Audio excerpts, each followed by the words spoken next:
Since ancient times, the financial elite have been planning, waiting. Dreams of domination, of total control, have been passed down. Their plan has changed hands countless times, but its core goal has remained unchanged, nurtured through generations, from Caesar to Charlemagne, from Napoleon to Roosevelt, and down to the present day, and the first generation with the technology to carry that plan out. When they unleash it on an unsuspecting public, there will be no time to prepare, no time to react. In just 48 hours, the elites will freeze bank and brokerage accounts worldwide. Millions of Americans will lose access to their own money, in some cases, forever. And the elites will have seized unprecedented control over our money and our very lives. But one of their most respected members has decided to break ranks. He has agreed to expose their plan today in full. What he reveals over the next few minutes could save your family from sudden financial ruin. As you're about to see, it could one day save your life. Hello, I'm John Burke for the Daily Reckoning. We are coming to you today from our perch overlooking the White House in our nation's capital. Welcome to this emergency briefing with Jim Rickards, financial threat and asymmetric warfare advisor to the White House, Pentagon, and CIA. Rickards joins us today with an urgent warning, one he hopes all Americans will heed. According to Jim Rickards and members of the U.S. intelligence community, the time to prepare has arrived. Mr. Rickards, welcome to our broadcast. My pleasure, John. Thank you for having me. Now, your team has identified a network of elite operatives, and they have wormed their way into many of the most powerful financial institutions on earth. This list includes the International Monetary Fund, the Bank of International Settlements, the World Bank, the United Nations, and every central bank in the G20, including our own Federal Reserve. When the signal sounds, you predict that this network will pull the plug on the global financial system. Now, that will cause every bank, brokerage, and business to go dark in a massive coordinated attack. Their latest hit list, if you will, includes some 5,967 banks, such as Wells Fargo, Citigroup, and J.P. Morgan Chase. But they won't stop at the banks. These elite operatives will move to take control of approximately 3,800 asset managers as well. Now, Jim, you expect to see them seize control of BlackRock for nearly $5 trillion, Fidelity for $2 trillion, Vanguard for $3 trillion, and UBS and State Street for a combined $5 trillion or so. And when the freeze comes, citizens nationwide will lose access to their money almost instantly. No cash will be allowed to enter or exit the system without the network's approval. And Donald Trump's presidency will not likely survive the chaos about to ensue. But before we get to the details about this, I want to remind our viewers of your background, Jim. In the 1970s, you helped the White House to craft the petrodollar accord. Your actions helped to save the U.S. dollar and the oil embargo and sidestep war in the Middle East. In 1981, you helped the Reagan administration negotiate an end to the Iran hostage crisis, saving 53 American lives. In the 1990s, you helped the Fed wind down long-term capital management, averting a collapse of the global financial system. After 9/11, the CIA recruited you to assist on a counterterrorism project called Project Prophecy. You created a system to detect terrorist attacks before they happen by decoding complex financial signals. In 2006, Prophecy detected a looming terrorist attack in London. Officials were able to intercept the attackers, saving countless lives. That same year, you began warning our intelligence officials in Washington of a looming financial crisis. In September 2006, the CIA circulated your warning among its senior staff. Your full thesis appeared in the CIA's official journal, Studies in Intelligence. That material remains classified. However, on August 24, 2007, you shared the same warning with officials from the U.S. Treasury Department. You even supplied Treasury with a plan for averting the crisis called Proposal to Obtain and Manage Information in Response to Capital Markets Crisis. Unfortunately, Washington failed to act on your warnings in time. The result was the worst financial crisis since the Great Depression. Now, Jim, you say we're about to experience a radically new kind of crisis. one that will freeze the financial system, leading to global chaos. In your new book, The Road to Ruin, you write, the next financial crisis will not be merely a bigger version of the 1998 and 2008 crises. It will be qualitatively different. It will encompass multiple asset classes on a global scale. It will exhibit inflation not seen since the 1970s, insolvency not seen since the 1930s, and exchange shutdowns not seen since 1914. State power will be summoned to contain panic. Capitalism will be discredited once and for all. Not only will the coming crisis destroy more investor wealth than 2008, not only will it last much longer than the Great Depression, this crisis will be historic for another reason. And I'm talking about this network of elites using the crises for cover. At the appointed hour, they'll launch their attacks, and the financial system will go dark worldwide. Trillions will vanish instantly, and in many cases, permanently. And hundreds of millions of Americans will be cut off from their own money for months or even years. Now, this sounds like the biggest confiscation of wealth in history, there's no doubt. So, Jim, let me ask you, could you please share with our viewers where this threat is coming from and how to prepare? Let's start with some background and context, because I know this must sound hard for some viewers to believe. I was having dinner with a friend not long ago in New York City. We met at a place called Oriole, which is in Midtown. My dinner companion that night was a senior advisor to BlackRock. As you may know, BlackRock is now the largest asset manager on the planet. It directly manages $5 trillion in assets, and it oversees another $11 trillion through its Aladdin platform. That means one firm controls more money than the GDPs of China, Russia, and Japan combined. Anyway, my dinner companion happens to work directly for BlackRock's CEO. As we nursed our white wine and the evening wore on, she let something slip.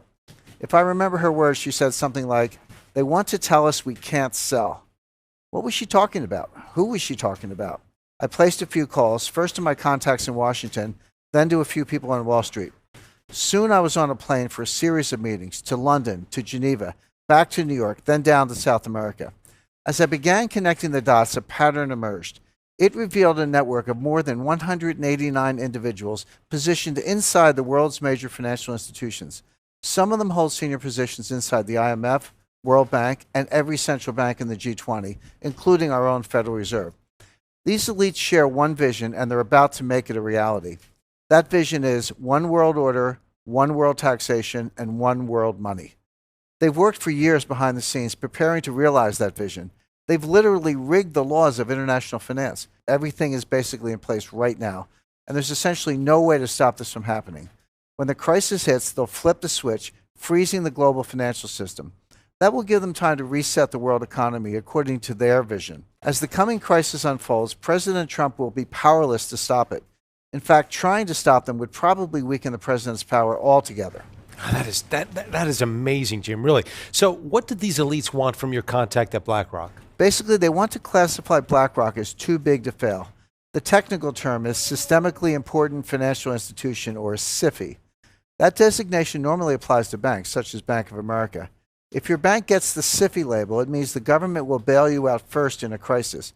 But it also means you must turn over control of your bank until the crisis subsides. In this case, they're trying to reclassify BlackRock, an asset manager, as too big to fail. If they succeed, they'll be able to freeze BlackRock when the crisis hits. BlackRock clients won't be able to sell. They won't be able to buy either. Their accounts will go dark indefinitely. And the elite operatives will take control of BlackRock's assets remotely via the internet. But our research shows that their ICE 9 plan goes much, much deeper than that. Now, you refer to their plan as ICE 9. You just said that. What does that mean? It's a reference to the Kurt Vonnegut novel, Cat's Cradle. In the book, a mad scientist creates a new form of water molecule called ICE 9. When it comes in contact with other water molecules, it freezes them at room temperature. One drop of ICE 9 can freeze the whole ocean. And that's what these elite operatives are about to do to the world economy. Now, can you share with our viewers exactly who these operatives are and what their ultimate goal might be? Like I said, John, more than 189 elite agents have slowly wormed their way into leadership positions across the board.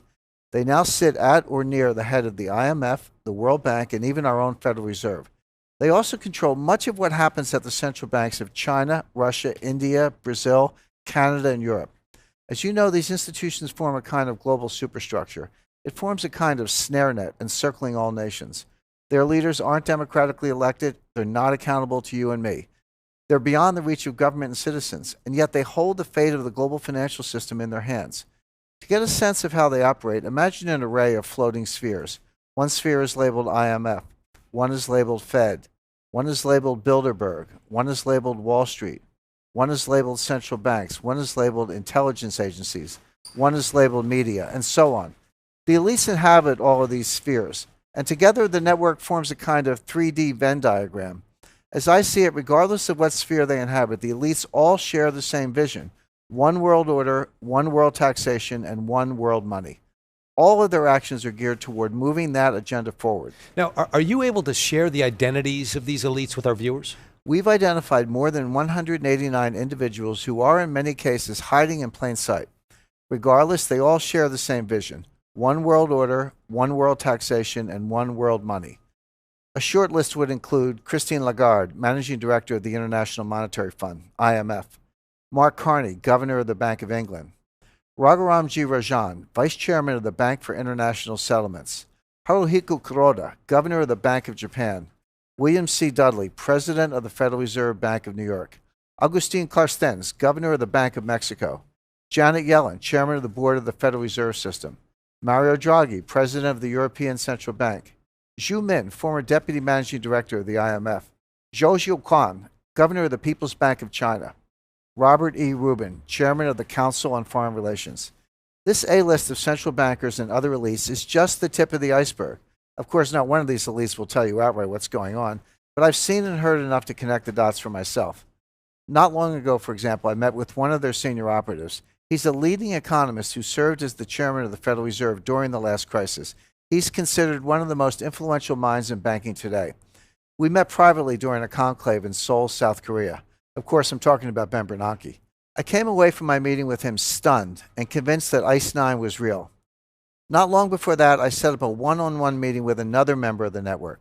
His name is Zhu Min, the former deputy governor of China's central bank. Until recently, he served as deputy managing director of the International Monetary Fund. Zhu is a brilliant guy, like Bernanke, and he's pleasant and well-meaning.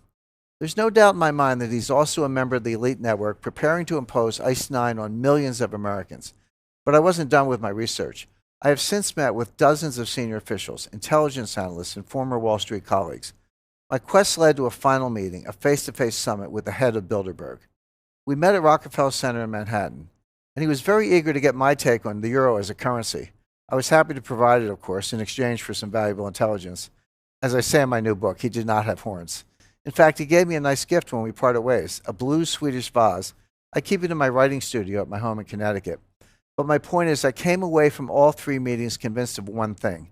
When the next crisis hits, the elites are planning to freeze the financial system, and they'll replace it with a new system, one not based on the US dollar. When that happens, we'll wake up to a very strange and disturbing new reality. And for our viewers that are watching today, what might their reality look like that morning? How does this manifest? First, they'll have gone to bed knowing that a massive financial crisis was underway. But when they wake up, they'll find it has worsened and the contagion has spread worldwide. When they go to withdraw money, their ATM will say, closed temporarily. When they go to sell stocks, their account will say, transaction not available. When they go to their local business, that business will only accept cash if it's open. As citizens realize they're being barred from their money, riots will erupt. It's going to get really bad really quickly. How would such a freeze actually work? And wouldn't that be highly illegal? Well, it wouldn't be illegal technically because they've been quietly laying the groundwork for years. They rigged the financial laws, changed the rules of the game to allow this to happen. The stage is set. They have the levers in place. The lights are positioned. Now someone just needs to flick a switch and they'll impose ICE 9 rapidly. And again, all of this will be legal because they rigged the system in their favor. Here in the US, for example, Congress pushed through something called the International Emergency Economic Powers Act, or IEPA. This allows the government to freeze accounts, assets, even whole institutions at will. The only condition is that there's some threat to national security with a foreign connection. Of course, with a global market, every financial crisis has a foreign connection. Any systemic crisis fits the bill. And the thing is, when the next crisis hits, it's going to be so bad, President Trump won't have any choice but to go along with the elite's plan. Wow. That is, you have to admit, that sounds somewhat hard to believe. Now, how could these operatives actually freeze a whole country's financial system? Well, fortunately, we have some recent real-life examples to study. The elites have been conducting a series of dry runs for years, leading up to ICE-9. Look at Cyprus, for example. A few years ago, the Cypriot economy was in trouble, especially the banks. The IMF stepped in and loaned Cyprus $10 billion, but the loan came with strings. Now pay attention, because this is precisely what they're going to do. But imagine it on a global scale. So in exchange for the capital injection, the IMF demanded control over the Cypriot banking system. More specifically, the IMF froze the entire system, literally every bank in the country. And they did that to ensure the IMF's demands were met, including strict capital controls.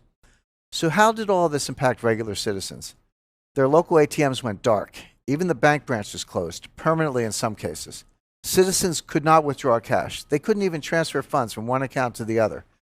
What came next? Wealth extraction on a grand scale.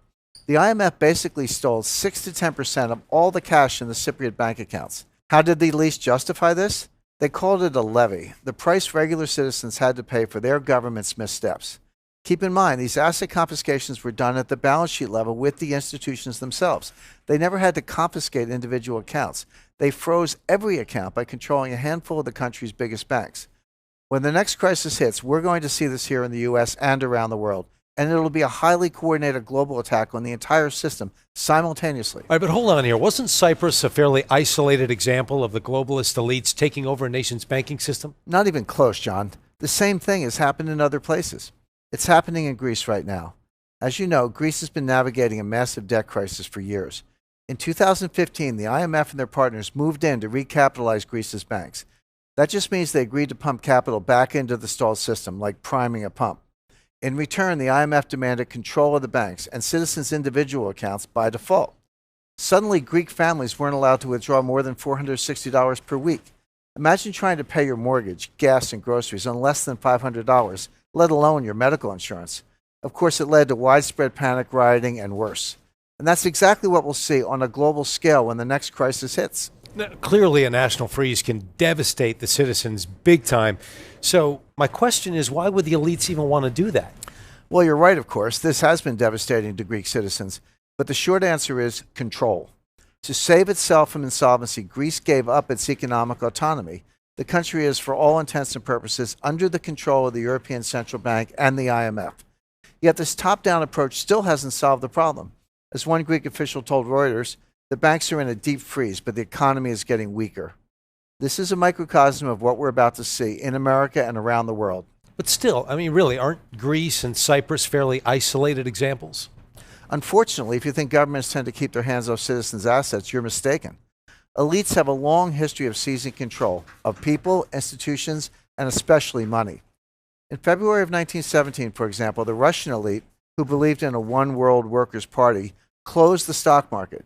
Folks lost every penny. Their portfolios literally vanished overnight. The Russian exchanges remained closed for nearly 70 years. They reopened in January of 1992. In December of 1941, China closed its stock market without warning. It stayed closed for 4 years. The German government closed the stock market from July 1931 to April 1932 during a credit crisis. The list of examples goes on, and it goes back decades. But again, I have to ask you, could such a systematic freeze really happen here in the United States? It already has happened, John, multiple times, just on a smaller scale. In 1914, the Treasury Department shuttered the New York Stock Exchange for 4 months. Citizens couldn't buy or sell. They couldn't cash out. They couldn't do anything. England's elites did the same thing to the London Stock Exchange. But we've seen more recent examples too. If you want to see what a modern-day ICE-9 freeze looks like, take a look at this image. Those blue dots represent trades on the New York Stock Exchange on July 8, 2015. You can see where they abruptly stop. That was the moment the elites running the exchange pulled the plug. You weren't allowed to buy or sell a single share, period. But I want people to take a closer look at this chart. Now imagine it represents all the banking and brokerage activity on Earth. You see that point around 11:33 a.m. when you had the first big drop-off in activity? That represents the beginning of the coming ICE-9 cash freezes. Now you see when all the activity stops and the screen goes totally white? All activity ceases. The system goes dark. The pattern is the same with these freezes every time. You have some initial trigger or shock, then you have an immediate freeze, and the elites emerge with more control. You see it over and over. Shock, freeze, power grab. Shock, freeze, power grab. With ICE-9, we'll see a global shock and a global freeze, And then we'll see the elites making a global power grab. Here's another example, again with the New York Stock Exchange. On October 27, 1997, the Dow had lost 350 points quickly. Again, the elites responded by shuttering the entire New York Stock Exchange instantaneously. Imagine if you had been trying to sell. Your money would have been locked into the system and your net worth would have been plummeting by the second. Meanwhile, you're just watching it happen, totally powerless to do anything about it. What we're seeing right now is an increase in the tempo of these mini shocks and mini freezes. They're coming faster and faster. You had 9/11, followed by a freeze. We had the flash crash of 2010, followed by a freeze. And in 2012 with Hurricane Sandy. But you're talking about American stock markets. I mean, if the elites do freeze our exchanges and brokerage accounts, won't our cash be safe in the banks? No. In fact, the biggest bank freeze to date happened right here in the USA. Of course, I'm talking about Roosevelt signing Proclamation 2039 in 1933. With one stroke of his pen, FDR shuttered every bank in America. A few weeks later, he followed up by freezing the entire gold market. Executive Order 6102 literally outlawed citizens from owning gold. That freeze lasted 41 years until Gerald Ford ended that freeze in 1974. When the coming crisis hits, we'll see this repeated on a larger scale through the IMF, World Bank, and the Fed. Again, there will be nothing the White House can do. They have no direct control over the institutions that will carry this out. Not even the U.S. president can control the Fed. Same with the IMF, the World Bank, the Bank of International Settlements, or the People's Bank of China. When the crisis hits, it will likely be bad enough that Trump would get on board anyway. But it won't be enough to save his presidency. Even if he survives his first term, he won't get a second one. But we really haven't addressed one important factor here. Now, you say the elites will need an excuse to impose ICE 9 on America, and that excuse will come in the form of a massive financial crisis, much worse than 2008. And you say that this crisis could come within the next 6 weeks. Regardless of the actual day it hits, you say the coming crisis is unavoidable. So please explain to our viewers what you mean by that exactly. In the aftermath of the 2008 crisis, the Pentagon recruited me for another special project. Our goal was to create a new system for modeling and predicting systemic financial collapse. I received an invitation to a classified meeting at the Los Alamos National Laboratory in New Mexico. This meeting occurred on April 8, 2009. In attendance were several of our country's leading physicists and national security experts. We met at Los Alamos for an important reason. The lab there houses the most powerful modeling systems on the planet. They're running predictive modeling simulations on everything from weather events to nuclear chain reactions. Los Alamos National Laboratory takes a system-based approach to predictive modeling. Their computers don't look at events in isolation. They look at the whole system, how the events interact with each other. It's a relatively new branch of physics called complexity theory. You can look at the approach in a number of different ways. It's like seeing the forest for the trees. It's like understanding all the dominoes in a chain reaction. Let me give you an example of this approach. Let's say you have 10 dominoes lined up on a table, and you have 2 observers. One observer, Joe, sees all 10 dominoes from the beginning of the experiment. The second observer, Sally, can only see 1 domino, the 7th in the series. Looking at domino number 7, Sally can still make plenty of observations. It appears stable, for example. It also appears just as likely to fall in one direction as the other. She can study it for years, and she can assume it will never fall. On the other hand, Joe sees all 10 dominoes, including number 7. So one day a force comes along and tips domino number 1 into domino number 2. At that moment, Joe can tell you with near 100% certainty that domino 7 is about to fall. Sally, on the other hand, continues along blissfully unaware, yet with total expertise when it comes to domino number 7. She just can't see how it fits into the system of dominoes, and she can't see the inevitable event coming. When domino 7 falls, Sally is caught almost completely unaware. Well, in essence, Sally represents the mainstream economists and media pundits. Joe represents the approach we developed at Los Alamos National Laboratory. And I've since refined that approach into an advanced threat detection system called Los Alamos Multi-Factor Projection, or LAMP, LAMP. LAMP uses advanced computer assisted modeling and systems-based analysis to shine a light on systemic risk. And it can show us for the first time all the dominoes at play in the world financial system. You can look at our economy like a very long series of dominoes. Some run north-south, some run east-west, but they all interconnect at some point. Together, they form a complex system. Our Los Alamos multi-factor model was designed to analyze that system. So what are we seeing from our analysis? In complexity terms, our system has entered into a critical state. The dominoes have begun to fall, and the next crisis is now inevitable. And when that crisis hits, the elites will impose ICE 9, freezing the world financial system. You've shown us how they've rigged the system in their favor. And when the coming crisis hits, they'll simply flip a series of switches, freezing the whole system very rapidly. And your system indicates that the dominoes have already begun to fall. So can you share with us some of what those dominoes might be? The first domino shock hit on October 15th in 2014. Between 9:33 and 9:45 a.m., liquidity pretty much disappeared in the Treasury market, and that's the most liquid market in the world. Inside of about 6 minutes, yields tanked 16 basis points, from 2.02% to 1.86%.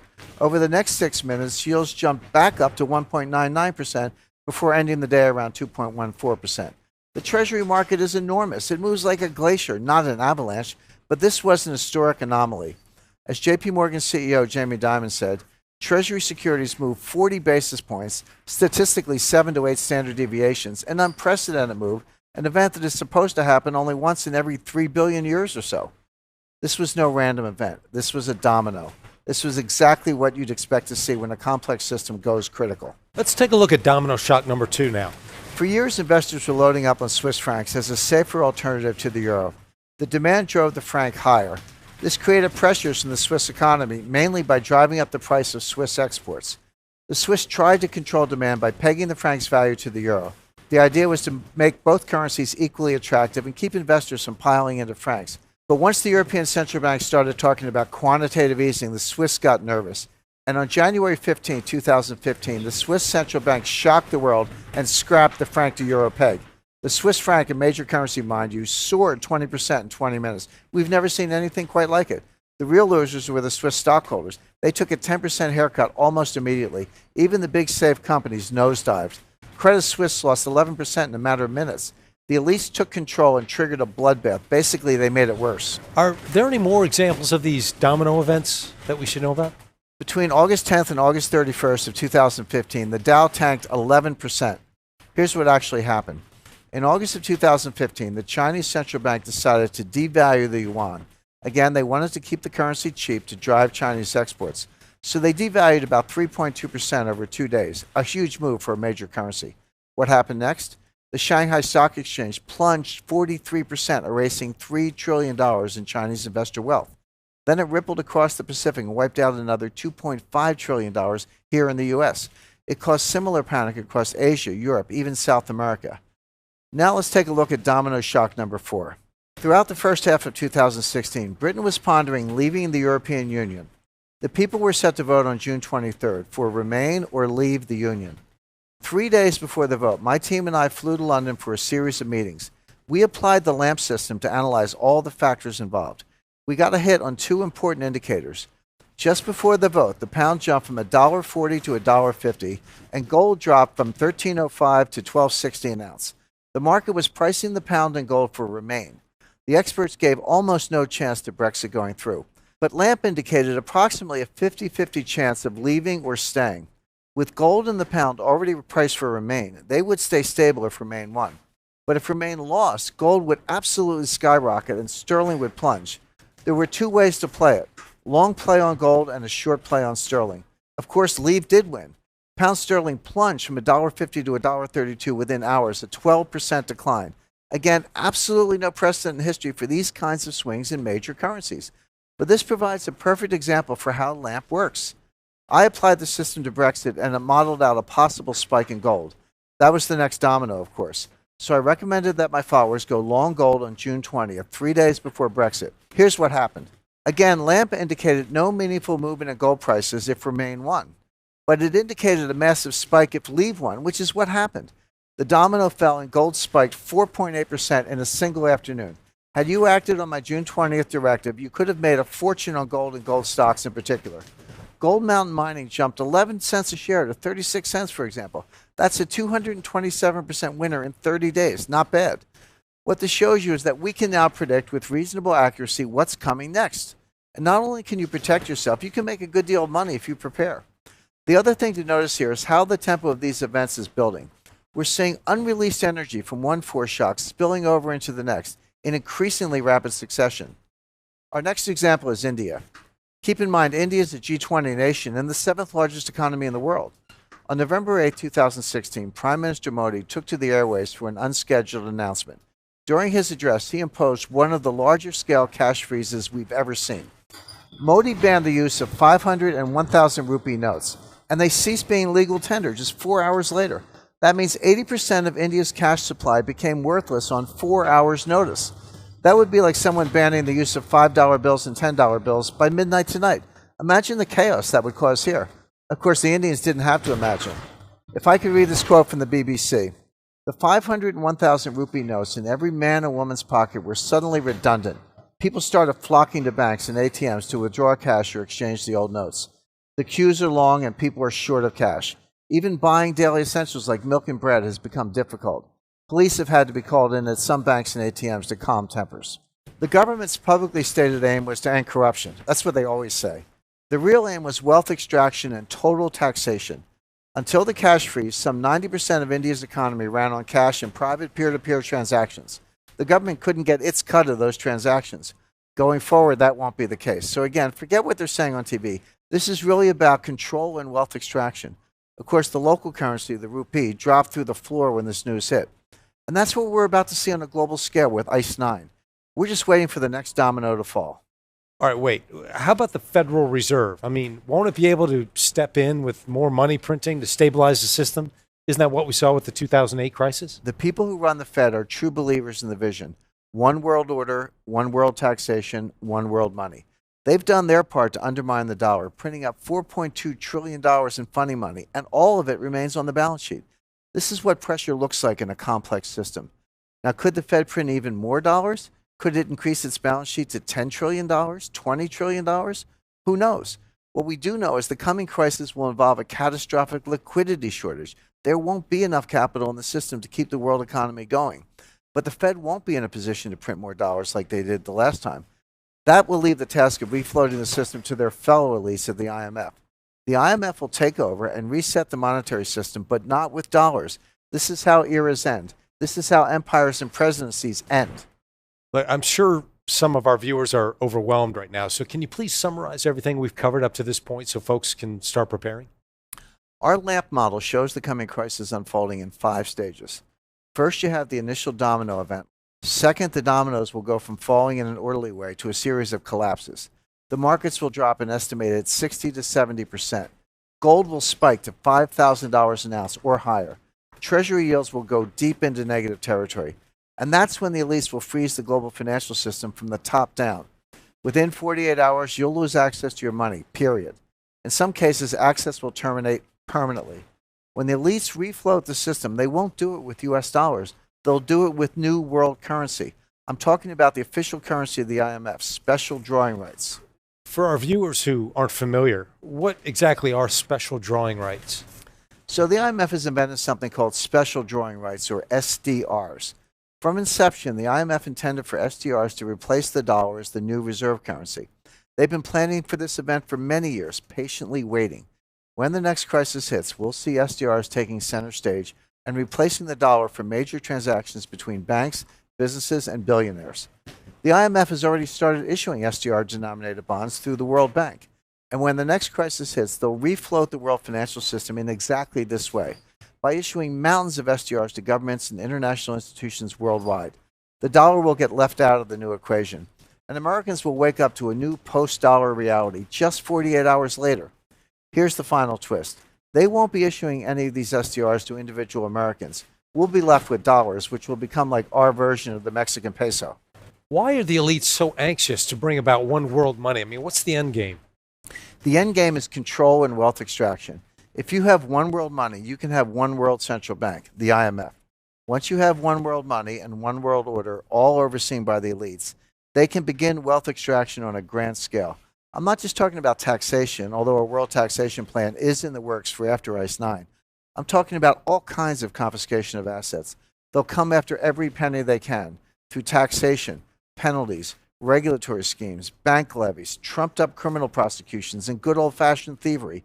In the end, we'll see the rise of neo-fascism around the world, along with a massive redistribution of wealth.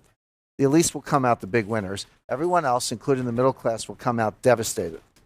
You write in your new book, The Road to Ruin, once capital is frozen, capitalism itself is gone. Are you saying that the coming crisis will lead to the death of capitalism itself? Yes, I'm saying that we won't recover from the next crisis. We're about to go through a one-way door. There is no turning back. This won't be about fixing the capitalist system. It will be about replacing it. All we're waiting for now is the big domino. That's an incredible warning, Jim, and one we here at the Daily Reckoning hope that viewers will heed. In fact, we're taking it a step further. We've partnered with Jim Rickards to produce an exclusive edition of his new book. It's called The Road to Ruin, The Global Elite's Secret Plan for the Next Financial Crisis. Now, this book reveals everything you need to know about the coming crisis, and we're rushing copies out to viewers of this presentation for free. Again, we have a limited supply, so I urge you to claim your complimentary copy today. Inside, you'll discover 242 pages of truly shocking information. You'll discover how Jim's LAMP system proves the coming crisis must happen. And you'll discover exactly what's going to happen when the elites roll out ICE 9, including how to prepare. You'll go inside the secret meetings that confirm these facts, including Jim's one-on-one meetings with the head of the Bilderberg Group, former Fed Chair Ben Bernanke, Zhu Min, Deputy Managing Director of the IMF, and more. The Road to Ruin will serve as your survival guide to the coming crisis. And there's a good reason for that, John. The book itself is going to be interesting to economists, journalists, and anyone who's concerned about the rampant abuses of power among the elite. But I wanted to create a special edition just for our viewers here today. So this edition of the book contains a special missing chapter. Inside, people will discover a detailed portfolio of recommendations. They include stocks, bonds, precious metals, currencies, real estate, and more. All of these investments are perfectly tailored for the conditions we're seeing now and likely to see over the next 6 months. We've spent literally hundreds of thousands of dollars in more than 10 months vetting every one of these recommendations. But folks who claim their copy of the special edition will get them all for free. Jim, I'm sure our viewers would love to know what's in the portfolio right now. Can you share any details? Sure. The ICE 9 portfolio breaks down into 8 asset classes. It starts with physical gold and silver. A common mistake people make is confusing physical gold with what I call paper gold. By that I mean gold futures, ETFs, gold certificates, and gold stocks. Folks should make sure they have a proper allocation to physical gold before adding paper gold to their portfolios. So that's the top priority. Then you should have a large percentage in cash, including some in physical notes. That sounds counterintuitive, but remember, this is what you should be holding right now. As conditions change, our portfolio will adapt, and I'll keep readers updated. Next, we're recommending holding land. This could include your residence, but we've zeroed in on a handful of recommended plays in this space. In particular, I recommend looking at arable farmland and specific retirement properties. The next allocation might surprise some people too. I'm recommending a specific percentage in fine art. In particular, look for museum-quality works by known artists. Most people don't realize this, but you can own a genuine Picasso for $10,000 or less. I'll show you how. The final allocation goes to stocks, hedge funds, bonds, and venture capital. In total, the ICE 9 portfolio contains 8 asset classes. I reveal the exact percentages in the book.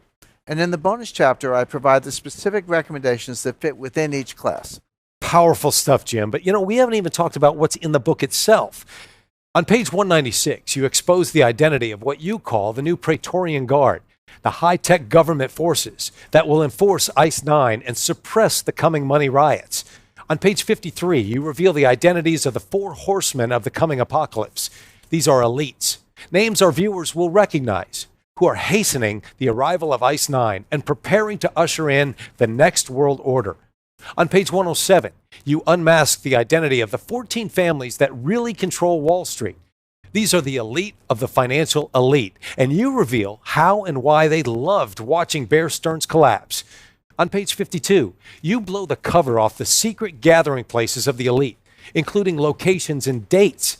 This is where they're planning our future without our input. You tell readers who they are, what they're doing, and how to counter their next move. Of course, this special edition contains the missing chapter and your proprietary portfolio for navigating ICE 9. But you're including something else with this special edition. And I'm talking about a raft of tools our viewers can use to navigate the coming crisis. And together, they form something called the ICE 9 Prep Kit. And for viewers who claim their kits today, they'll get it all for free. Now, Jim, can you walk us through everything folks will receive if they respond right away? We expect a very fast-moving crisis, John. The book will provide you with a foundation, the basic knowledge of the playing field. But things are going to start changing very quickly. We'll need to adjust our game plan as new information enters the equation. Each month, we'll assess the situation on the ground. We'll talk about what the elites are up to. I'll reveal what's going on behind the scenes and the headlines. We'll expose the real actions and motives of the Fed, the IMF, the World Bank, and the elites in Washington and Wall Street. What's more, we'll stay one step ahead of their every move, and I'll recommend specific adjustments to our recommended portfolio as needed. These private conclaves will be kept secret. I would urge attendees to please not publicize the sensitive intelligence we reveal. That ensures we'll retain our information advantage. Now, normally Jim's briefings are reserved for members of Congress, the White House, the CIA, and powerful insiders from firms like BlackRock and Citigroup. But finally, you'll have direct access to the man who advises them all. And you'll receive this intelligence before anyone else, before the president, before Congress, and before the Federal Reserve. I hope you can see what kind of edge that will give you in the markets. But you're including something else in the ICE 9 prep kit. Yes. So what's the first thing most people do in a crisis? They panic. And what do investors do when they panic? They sell everything and buy gold, right? As we get closer to ICE 9, the gold markets are starting to gyrate pretty wildly. LAMP indicates that gold will crest to between $9,000 and $10,000 an ounce long term. But it also shows there will be massive peaks and valleys along the way. So we began modeling trade scenarios that did two things. Number one, allows us to capitalize on the huge up moves we're going to see in gold.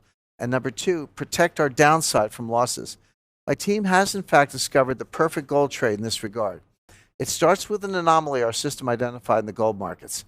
I say markets because there are really two gold markets. One is for physical gold. One is for what I call paper gold, like futures, gold certificates, gold stocks, and ETFs. You can track the price action between physical and paper gold using two ETFs. The first one is GLD, which tracks physical gold. The second one is GDX, which tracks gold mining stocks like Barrick and Newmont. When we began modeling the relationship between these two ETFs, a pattern emerged. Over the past 10 years, the miners have plummeted in price relative to gold. I can't go into too much depth here, but this pattern is reversing right now. Over the past 200 days, miners have jumped over 90% as a group. Gold has risen about 25%. That's creating a huge opportunity, but how do you play it? We've created the perfect way to capture 10-bagger gains with very limited downside using options. We can even calculate how much folks could make on this trade down to the penny based on an initial investment of just $1,800. When gold goes to $1,500, you'd pocket $2,000, an easy double. If gold goes to $2,500, you'd earn about $8,000. If it goes to $5,000 an ounce, you'd pocket $23,000, and so on. If you double your initial investment to $3,600, all those numbers double too. So you'd pocket $46,000 in a matter of months with just $3,600 at risk. Actually, much less at risk because of the way we've structured the trade. The remarkable thing is that our perfect gold trade removes nearly all the downside. And you've put all the details into another new report, which you call The Perfect Gold Trade, the safest way to 1,178% gains. When folks claim their free copy of your book, we'll send them this report as well, also free. You say the US dollar will fall in the next crisis. It will be replaced by special drawing rights, or SDRs. Yes, and the elites are racing to find a way to invest in SDRs now before they become the new reserve currency. When that happens, the value of SDRs will skyrocket. But remember, when they refloat the system, they'll flood the world economy with SDRs. But that money won't trickle down to you and me. It will remain at the top of the system in the vaults of central banks, monetary agencies, and global corporations. We'll be left with near worthless dollars for everyday transactions.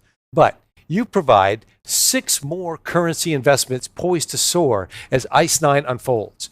Folks can make all these moves without trading risky Forex. One of them involves an unusual silver coin, and you say it's the perfect complement to your recommended gold plays. We actually believe that silver will rise much further and faster than gold on a percentage basis. After the 2008 panic, gold surged 29%, but silver rose 83%. That's about a 3-to-1 ratio in terms of price action, and it's fairly typical of the silver-gold relationship.